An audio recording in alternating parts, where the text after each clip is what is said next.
Salve a tutti da Soluzioni PC, oggi vi parleremo non di PC, ma di PlayStation 3.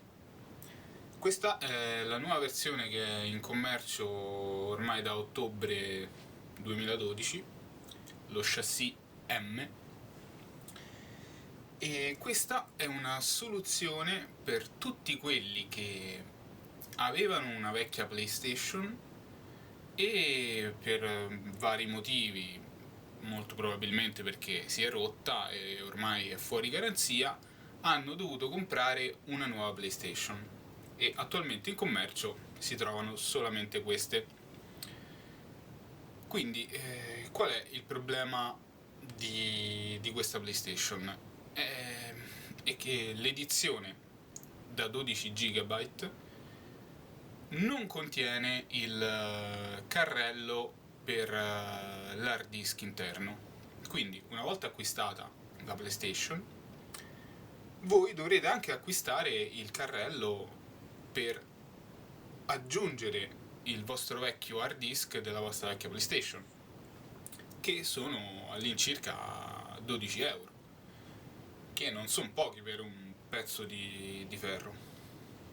Adesso vi do una soluzione per non dover utilizzare, non dovervi comprare questo pezzo di ferro. Come possiamo fare? È fondamentale avere una vecchia PlayStation. E io adesso non vi farò vedere tutto il procedimento perché ormai l'ho già fatto, però vi illustrerò dettagliatamente il più possibile come farlo. Ricordate la vecchia gabbia di metallo dell'hard disk della vecchia PlayStation, la PlayStation Fat? Ecco, se avete una di quelle, potete benissimo riutilizzarlo con un piccolo adattamento per questa nuova PlayStation. Adesso vi faccio vedere come ho risolto io il problema. Allora, apriamo la PlayStation di lato. Ecco qua. Io ho fatto una linguetta di plastica in modo tale da poter tirare fuori l'hard disk. Si è rotta. Una linguetta scarsa.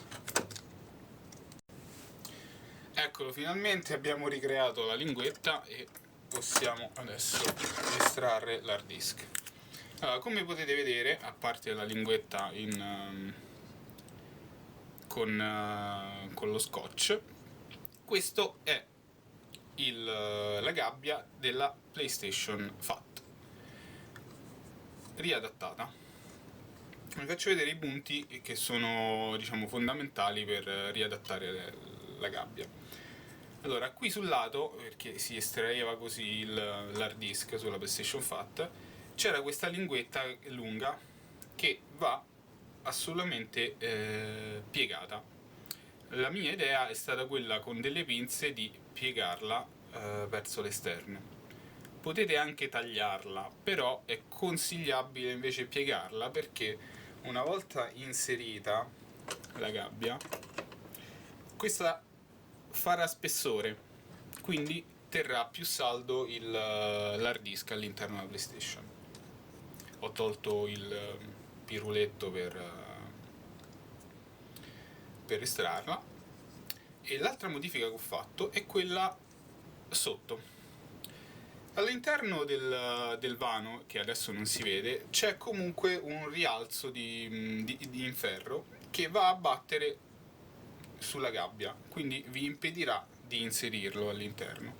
Quindi in corrispondenza di questa tacca, diciamo, va creato un altro spazio. Quindi vedete qui è completamente come l'originale, invece qui ho dovuto tagliare il metallo in modo tale da creare un corridoio, in modo tale che quel rientro in metallo che all'interno non si vede possa passare qui in mezzo. Queste sono le uniche due modifiche che ho fatto. La PlayStation funziona perfettamente con questo hard disk. E niente, vi faccio vedere come si inserisce, ma si inserisce come tutte le altre, come tutti gli altri case. Certo, non è di facilissimo inserimento, però si inserisce abbastanza facilmente. Tutto sta, diciamo, nel taglio che fate sotto al case, alla gabbia di metallo, che deve essere, io l'ho fatto un po' malino, quindi un pochino forza entrando, però se lo fate bene sono sicuro che vi entrerà liscio liscio. Detto questo, è sufficiente piegare la linguetta e chiudere la PlayStation così, e potrete avere la PlayStation da 12 GB con l'hard disk della vostra vecchia PlayStation senza dovervi comprare la gabbia in metallo che vi costa 12 euro. Da Soluzioni PC è tutto, al prossimo video.